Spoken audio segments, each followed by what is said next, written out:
In this video, I am going to explain anatomical relationship between neck muscles and inside part of cervical spines.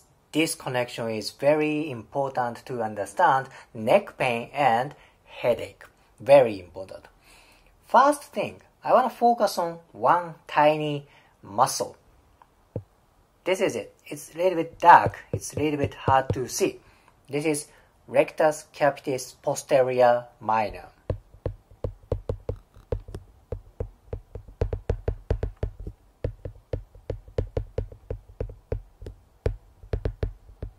Rectus capitis posterior minor. This is tiny muscle, very deep part of cervical spines.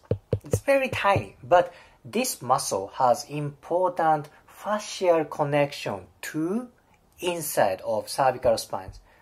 Let's see. This is the profile view. Imagine this is rectus capitis posterior minor. This is the muscle. And this muscle has connection with connective tissue. It's about right here, this blue color. This membrane is posterior atlanto-occipital membrane. Posterior atlanto-occipital membrane.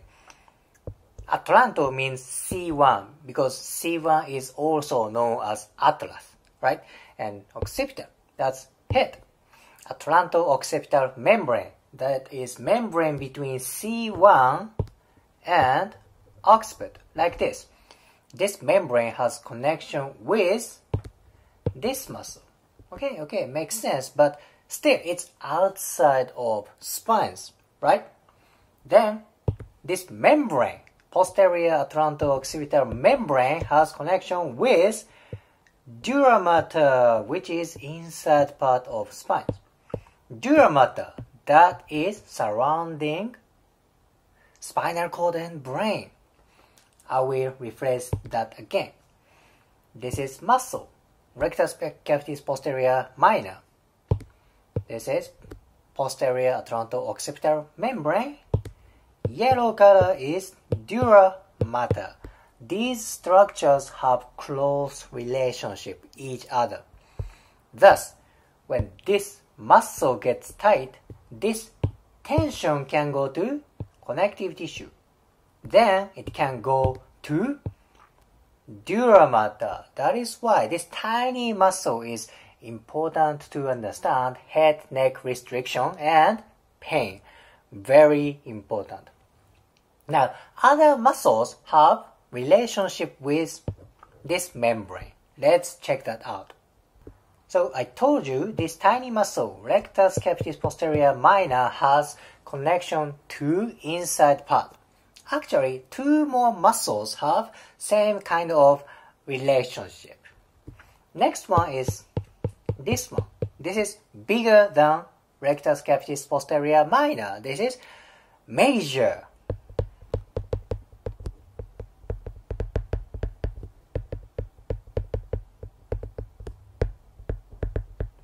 Rectus capitis posterior major. This muscle also has connection to the membrane and dura mater. Next one is this one. This is oblique capitis inferior. Oblique capitis inferior. These three muscles are kind of suboccipital muscles. Suboccipital. By the way, there is another muscle, but this one is not included to today's muscle.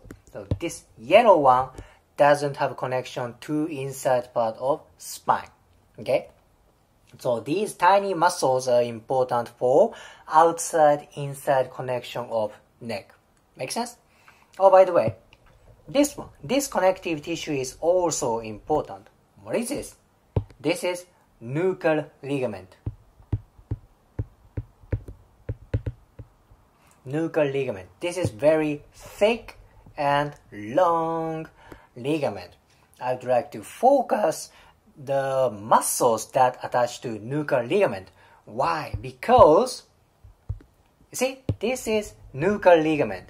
If you follow connective tissue connection, nuchal ligament actually has connection with posterior atlanto-occipital membrane. Thus, if muscles around nuchal ligament get tight, this tightness may affect inside part of cervical spine because of membranous connection. Now let's focus on muscles that attach to nuchal ligament. Okay, first muscle is this one, particularly this part. This is trapezius. Trapezius, particularly upper part. This part attaches to nuchal ligament. Thus, when trapezius gets tight, that may affect cervical spine. Why? Because nuchal ligament has relationship to inside of cervical spine. Of course, this tightness may affect outside part, but same time that can affect inside. Does it make sense? Let's go to next one. Next one is this one. This is rhomboid minor.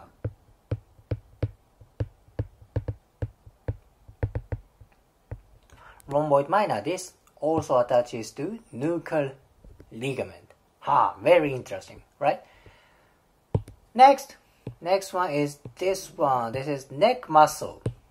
This is splenius capitis.